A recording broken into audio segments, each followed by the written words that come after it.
Ketika masih tinggal di Lampung, kami punya kebiasaan liburan ke Jakarta. Terkadang sebulan sekali, sekedar untuk belanja atau jalan-jalan saja.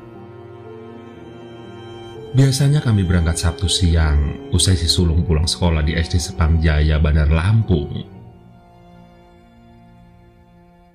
Suatu ketika di tahun 2007, aku tidak ingat bulannya, tapi kira-kira antara Oktober atau November, aku mengajak istriku yang kini telah almarhum dan kedua anakku ke Jakarta. Setelah menginap semalam, esok sorenya kami pun pulang. Kami berangkat dari Jakarta sekitar pukul 5 sore dan tiba di Pelabuhan Merak menjelang maghrib.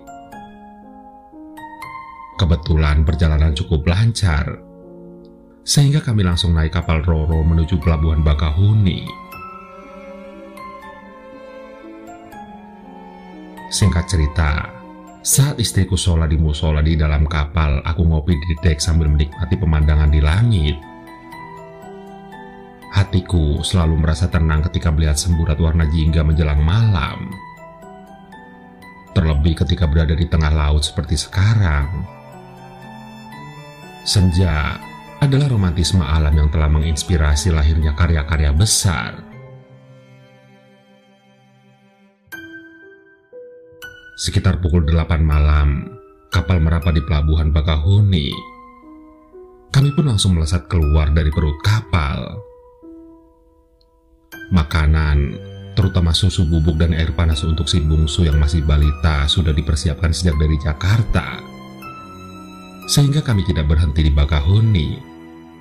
Dan ketika sampai di pertigaan Bakahuni, laju kendaraan tersendat. Menurut petugas ada kecelakaan di daerah Gayam, Panengahan. Truk terguling, Pak, melintang di tengah jalan, ujar petugas.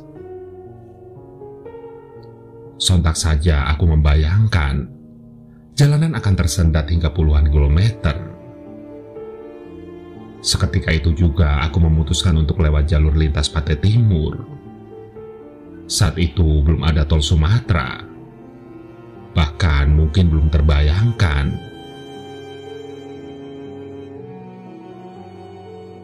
Melewati jalur lintas Pantai Timur akan membuat jarak menuju Bandar Lampung menjadi lebih jauh, bahkan hampir 2 kali lipat.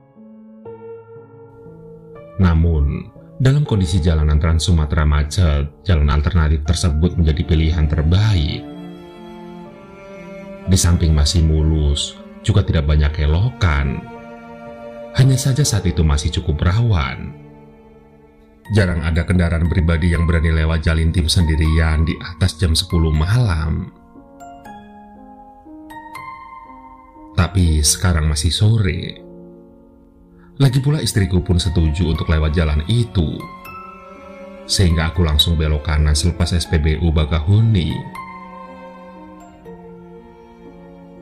Setelah melewati bukit kecil Menara Siger, saat itu baru dibangun, mobil melaju dengan kecepatan tinggi. Jalanan lengang dan gelap. Aku menggunakan lampu jauh sehingga lebih leluasa melihat jalanan di depan.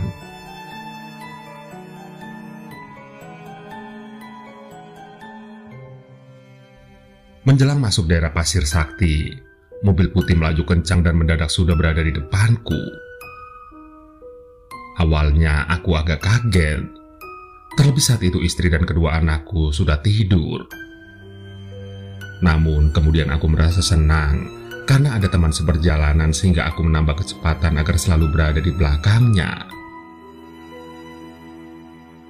Beruntung tipe mobil bahkan mereknya sama seperti yang aku kendarai, hanya berbeda warna.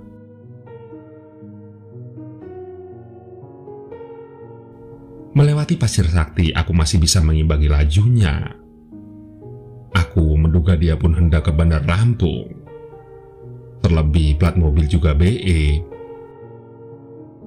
Jikapun dia menuju Sukadana atau Kota Bumi, setidaknya ada teman sampai Sribawono, Lampung Timur. Sebab nanti di pertigaan Sri Bawono, aku akan belok ke kiri, menuju Bandar Lampung melalui Jalan IR Sutami hingga tembus ke Sempang Raya. Sementara, jika dia menuju Sukadana, dia tidak perlu belok.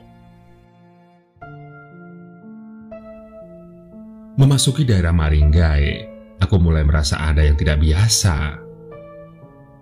Mengapa sepanjang jalan tidak ada kendaraan yang aku temui?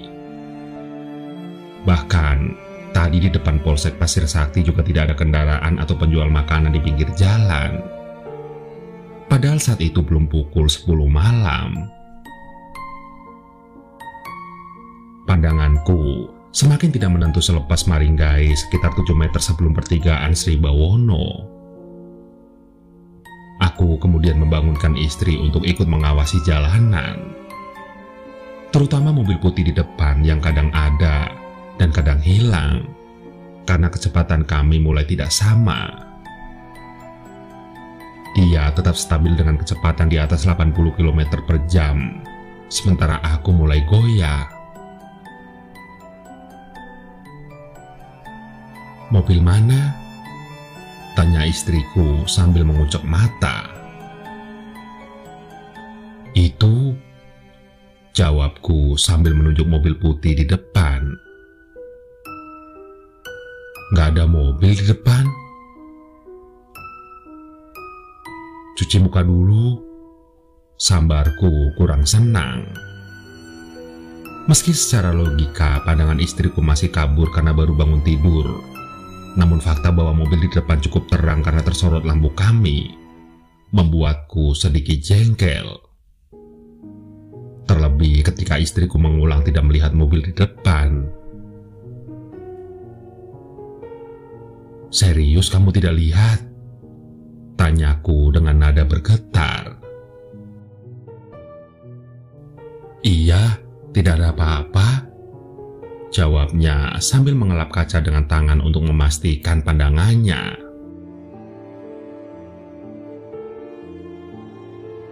Perlahan aku menurunkan kecepatan hingga dalam sekejap mobil putih di depan sudah hilang. Dan sesaat kemudian aku benar-benar shock karena di depan mobilku tidak ada jalan aspal lagi, melainkan kebun yang sepertinya baru ditanami. Dari kaca spion tidak terlihat apapun di belakang mobil. Aku pun berhenti, namun istriku melarang. "Jangan berhenti," teriaknya, mengejutkan kedua anakku hingga mereka bangun dan menangis.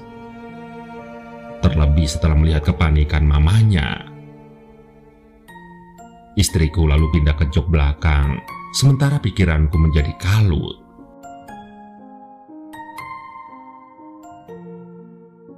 Perlahan aku memajukan mobil dengan harapan menemukan jalan yang tadi. Namun, hingga beberapa meter, belum ada juga. Bahkan, sorot lampu mobil akhirnya membentur hutan lebat di depan. Tanpa meminta persetujuan istri yang tengah beristighfar sambil memeluk dua buah hati kami, aku menghentikan laju mobil. Dan ketika hendak turun tanpa mematikan mesin mobil, istriku memberikan kitab kecil yang selalu dibawanya. Sambil memegang kitab itu, aku turun. Pintu mobil aku biarkan terbuka untuk mengantisipasi hal-hal tak terduga, terutama hewan buas. Aku pun mengedarkan pandangan ke belakang mobil. Astaga, pekiku tertahan karena tidak ingin terdengar oleh istriku, apalagi anakku. Bisa-bisa mereka tambah panik. Di belakang mobilku ternyata hutan. Jadi posisi kami sekarang berada di antara hutan dan di atas pemakaman. Namun bukan pemakaman tua, karena hanya ada beberapa nisan dengan tanah merah. Meski aku tidak takut, tapi karena ada anak istri, aku tidak ingin gegabah. Sebenarnya bisa saja aku terobos, pasti akan ada jalan karena logikanya pemakaman pasti ada jalan menuju kampung. Akhirnya, aku masuk kembali ke mobil dan memeriksa persediaan bensin. Jika terpaksa bertahan di sini hingga siang dengan mesin mobil menyala, membutuhkan bensin setidaknya setengah tangki. Saat itu, posisi jarum menunjukkan bensin sudah di bawah setengah. Tidak akan cukup. Dan tidak mungkin juga menunggu sampai pagi di tempat ini tanpa menyalakan mobil.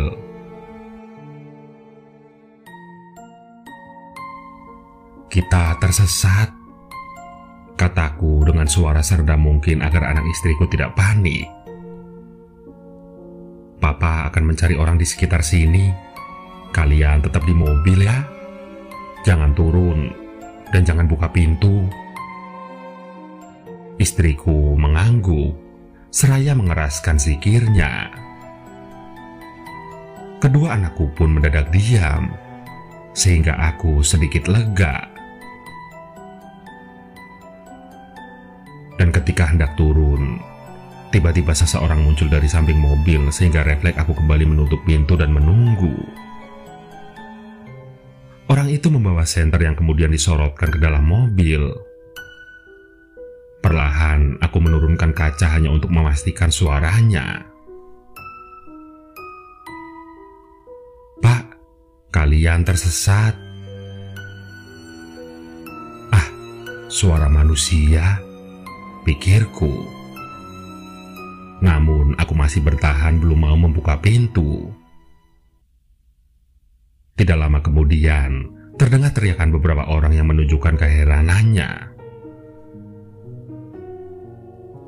"Tadi saya lihat waktu masih melaju, tapi tak pikir keranda terbang." "Iya, ini benar-benar diselong. Kalau kemarin baru mau belok." Akhirnya, aku keluar dan langsung diberondong berbagai pertanyaan.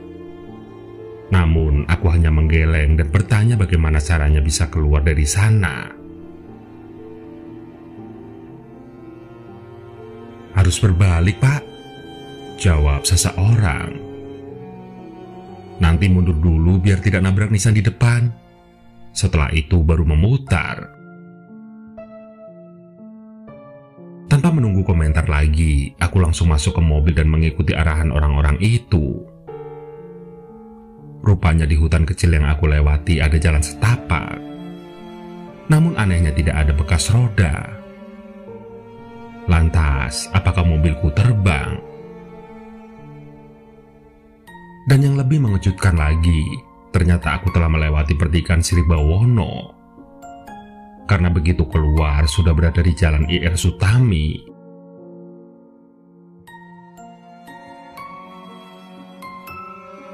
Setelah minum kopi yang diberikan warga, aku bergegas meninggalkan daerah itu. Kali ini, istriku tidak berani tidur. Dia terus melafazkan bacaannya hingga kami sampai di rumah. Karena penasaran, 3 hari kemudian aku kembali ke Sribawono.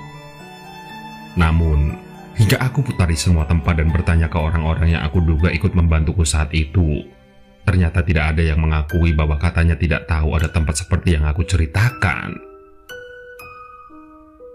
Lantas, kemarin aku tersesat di mana? Dan siapa yang membantuku keluar dari sana? Sampai sekarang, aku masih belum bisa menemukan jawabannya.